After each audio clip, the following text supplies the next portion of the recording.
So let's jump right in.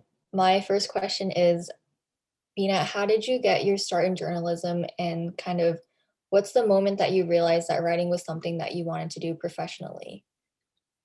Thanks, Cindy. I'm so excited to be talking to you. So I think there's kind of two different answers to that question. So I think I must have been 6 or 7 years old when I decided that writing was something that I really cared about and wanted to do. And it started with, keeping a journal and writing poems, things that would probably be embarrassing to unearth right now. It was about love of language. And I was an avid reader as a child. And I think that often leads to a love of words and the different ways and constellations of ways that words can be arranged on a page, in a book, in an article, or in a poem. And so that's been with me for a long time. And I was raised by immigrants, and both of my parents are scientists. And so I remember when I was young and I would tell them, I'm interested in becoming a writer. I want to become a writer.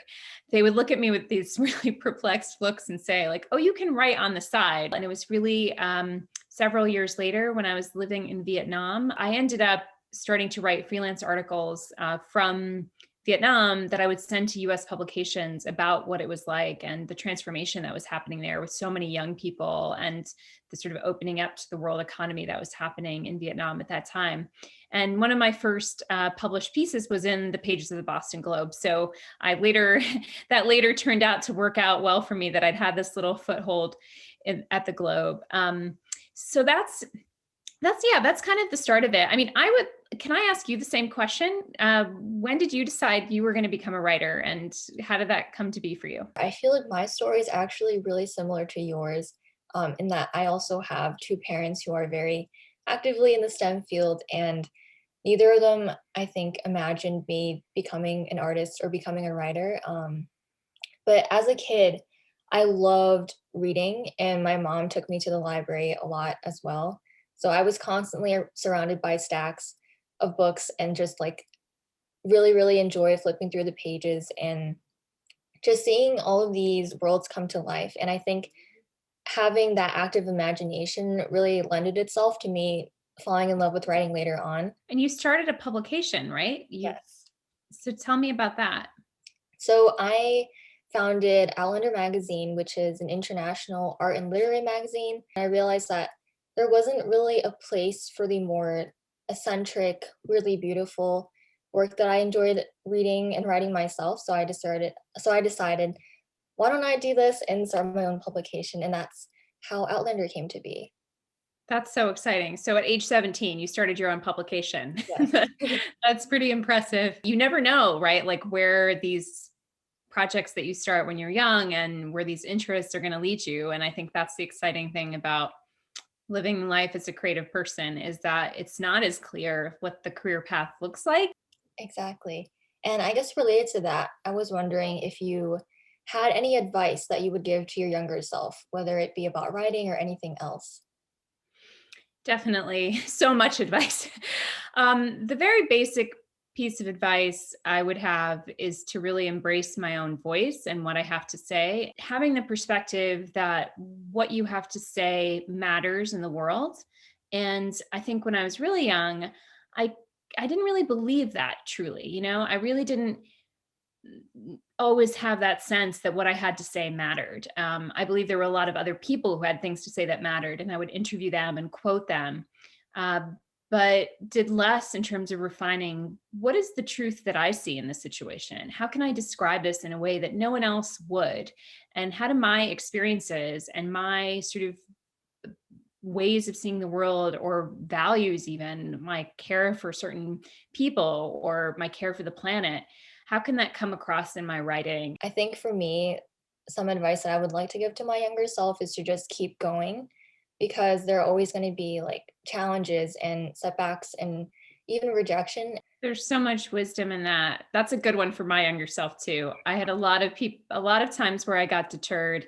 My first book proposal didn't sell. It was rejected by multiple publishers and editors, and it took me years and years, like 7 years, to get back on the horse and decide to come up with a new book idea, even though it had been my dream to write a book. You mentioned the book that you recently published, The Optimist's Telescope: Thinking Ahead in a Reckless Age. And I was wondering, could you talk a little bit about your process in writing the book and how you got the idea in the first place, how long it took you to write it? Took a long time to write it. Between researching and writing it, 5 or 6 years. And the idea really came to me out of my work on climate change. So I've worked on climate policy. I worked in the Obama White House on trying to push forward action on climate change. And so I would meet with people. I would meet with mayors of communities or cities. I would meet with business leaders. And I would try to talk to them about the coming threats of the climate warming. And so wildfires and droughts and floods. But I found so often that when I would talk to people about climate change, that they would feel like it was some distant problem and they had a real hard time acting on problems of the future. They felt like they could only deal with what was right immediately in front of them for a whole variety of reasons. I got curious. As a writer, I think curiosity is one of our greatest assets. And I got curious about the question of when and how it might be possible for people to think long term. How is it that we're able to think ahead when we do? Became the question and the driving curiosity behind the book. And so that took me in so many different directions. And this is a book that really reflects like an intellectual omnivore's diet. So, I went to fishing villages in Mexico. I talked with financial investors on Wall Street. I talked with farmers in Kansas. I talked with women in India who had started small businesses in rural villages. So it took me to experts of all different kinds, communities of all different kinds, all over the world. And if you had to choose your favorite part, what would it be? Ah, that's a great question. I think the final chapter is my favorite part. I tell a story about an heirloom I received from my great grandfather, well, through my grandmother. I never met my great grandfather. It was an instrument that my great grandfather had custom made for him in India.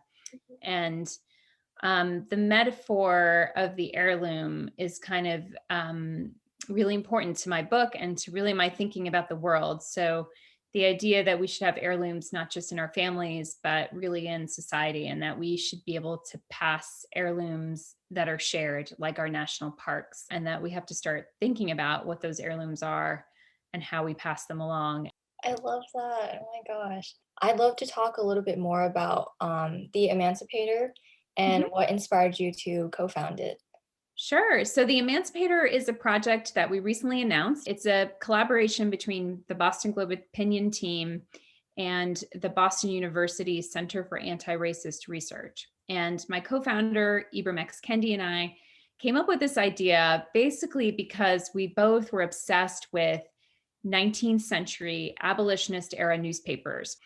And the idea we had was to bring that kind of spirit and that kind of focus to the topic of racial justice today. So, the same kind of debate and focus that these abolition era newspapers had on the cause of ending slavery, we think is really needed for the cause of addressing racial justice in this country. And while there's a lot of great journalism out there about racial justice and great opinion journalism and ideas, we felt it was an opportunity to sort of say, let's have a publication that starts from a different point and creates a different set of debates. So instead of debating whether or not we have a problem with racism in the United States and whether we should do something about it, let's take as a given that we have a problem and that we should do something about it. And then let's have debates about how we get there. It's also, I think, importantly, an imaginative exercise. So when there was slavery still in the US, when the pre-Civil War era in this country,